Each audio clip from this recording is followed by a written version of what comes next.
Hello everybody and welcome to my channel. Today I am at Black Canyon Campground to do a gear review video. The Big Agnes Fly Creek UL2 tent. So come join me.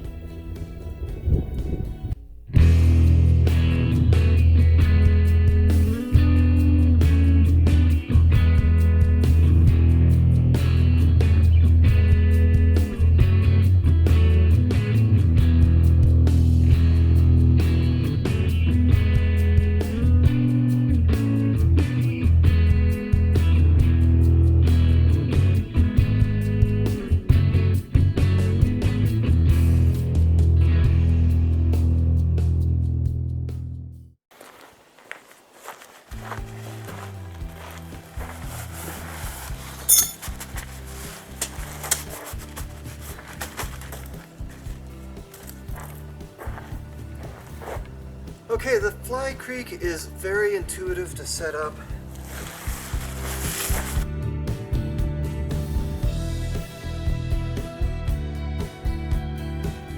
You can see on the back when it's staked down, it automatically creates a nice foot box.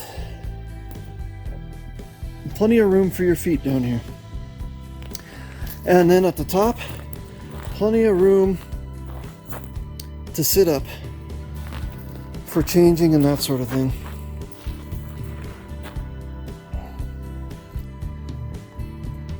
Alright, here's what it looks like set up.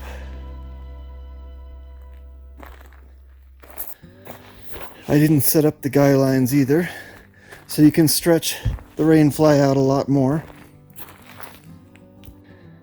Okay, one more thing I'd like to show you at the bottom of the tent. When you connect the rain fly and stake it down, it pulls, you can hook on this little hook and it pulls the sides of the tent out further so you get a little more room. So if you use it without the rain fly, you don't get the room. So that's kind of a little bit of a design flaw. And the only maintenance issue I had with the tent is right here.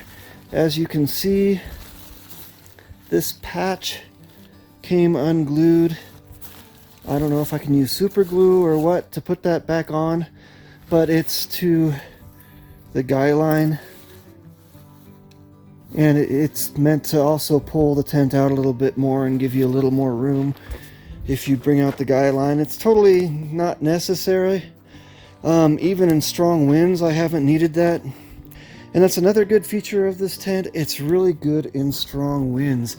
I had winds that were blowing across here that were probably 60 miles an hour one day, and it was blowing the tent over this way, but all it does is kind of fold down and let the wind go by, and then it pops back up just like that. So very excellent design, and the aluminum poles really hold together when it does that, and I'm sure it's designed to do that in the wind.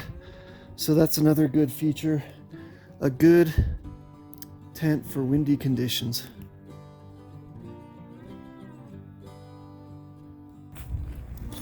Okay, this is frustrating. This zipper is the worst thing about this tent. The rain fly zipper. It's horrible. It's always getting caught in this yellow piece here. Always, constantly. And as you can see, it's hard to pull up, so it's pulling out the stake. And this is hard ground. It was hard to get that stake in. Yeah, that's my number one design flaw that I have found in this tent. Okay, this is me sitting straight up in the tent. As you can see, my head does touch. I think they said it's 42 inches or something. Let me scoot the camera back a little bit. But it's doable. You don't touch the rain fly unless the rain fly is sagging, and it does sag when it's wet, so the chances that you're going to touch the wet rain fly are actually pretty great. But I've never had a problem with getting wet from that, and I've had this in the rain many times. And I think that's the advantage to this tent, is that it's dry. It's got a bathtub floor. Let me see if I can show you there. So It stays dry up to there. You do get some splashback on this material right here.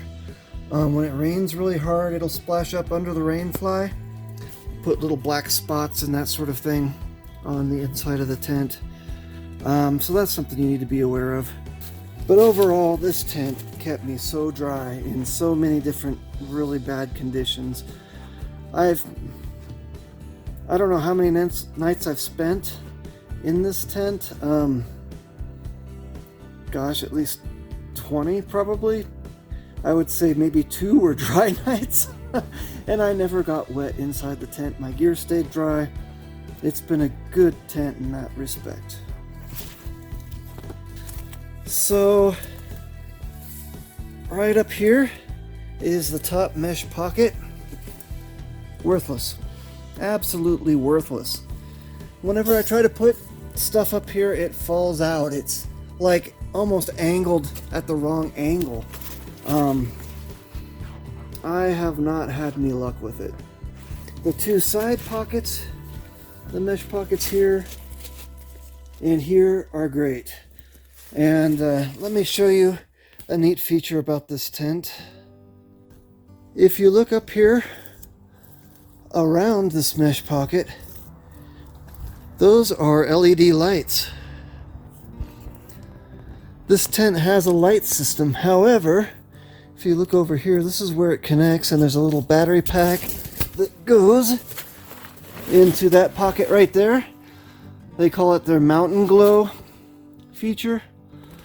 Okay, I lost the battery pack when I packed up the tent one time. It did not stay in there. So it fell out in the middle of the wilderness somewhere in an area that I'm probably never going to see again. So it's history. I got to get a new one. Don't forget to pack up the battery pack separately. You know, I almost forgot to mention that on the Rainfly, one of the strings that the stake fits into to stake it down with came undone, or broke actually. So I'm gonna have to replace that. That's easy to fix though.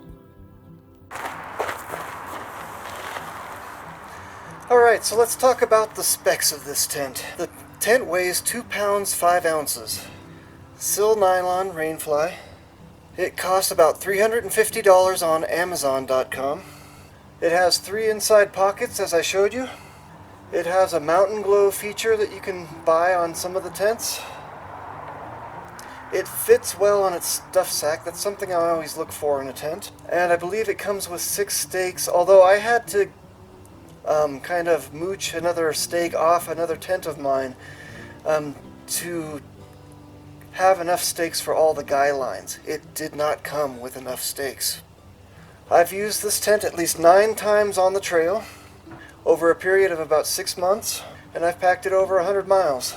Pros of this tent are easy setup and great rain protection. Problems I've had with this tent is that the Rainfly sticks.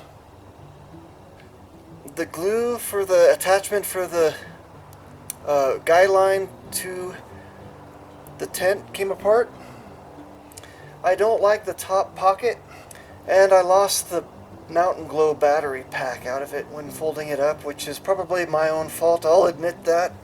One thing that I forgot to mention is that it's a good tent for 1 person only. 2 people will not fit very easily in this tent. The overall rating, I'll give it 4 out of 5 stars. So it's a pretty good tent, all in all. Will I take this tent on the AT? I think I will if it holds up for next season. And maybe I'll even get to know it better, and I'll keep you posted on that. So I'm about 50% sure that I will take this tent on the AT. If you found any of the information in this video useful, please give it a thumbs up, like, share, comment, and subscribe. And I'll see you next time.